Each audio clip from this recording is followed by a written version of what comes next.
Pour le loto de ce week-end. Étonnant, à quelques mètres des tentes des squatteurs du quai de la Gare, s'élève un chapiteau pour noctambule. Boîte de nuit éphémère, unique en France, drôle d'ambiance. Sabine Gorny, Hervé Gutmann.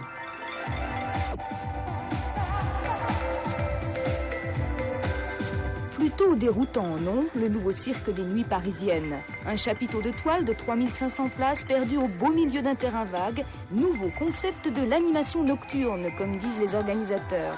Les Parisiens boudaient les boîtes, paraît-il. Il fallait inventer un spectacle permanent, ou plutôt un happening. Alors, place aux artistes, équilibristes, contorsionnistes, trapézistes, parce que funambule rime bien avec noctambule. C'est le dépaysement total, quoi. C'est autant dans la musique qui concerne et le visuel.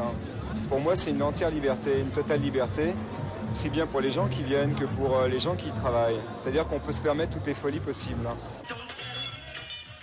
C'est un Allemand de génie qui a eu l'idée de ces chapiteaux itinérants. Munich, Berlin, Cologne, partout le même succès, il a même conquis les pays de l'Est. À Paris, problème numéro 1, le terrain. Il fallait 2000 mètres carrés. Le maire du 13e s'est laissé convaincre parce que le lieu est éphémère. 51 nuits de folie et fin octobre on plie bagage, ça fait partie du jeu. Le fait que ce soit éphémère, ça fait partie de l'originalité du truc, c'est rigolo parce qu'on a l'impression de vivre quelque chose qui est un peu unique et c'est certainement un privilège dans ce sens.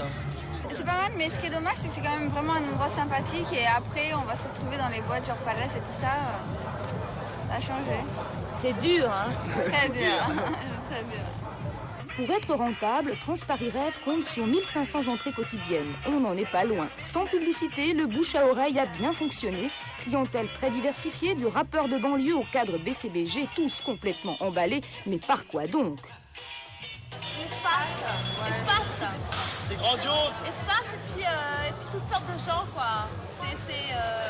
C'est cosmopolite un peu. Voilà. 5h du mat, la fin du rêve éveillé. Les nuiteux s'en vont, rassasiés d'images et de sons. Le chapiteau se vide. Drôle d'endroit pour une drôle de rencontre. À quelques mètres de là, sur le même terrain vague, le camp des mal logés du quai de la Gare s'éveille, lui.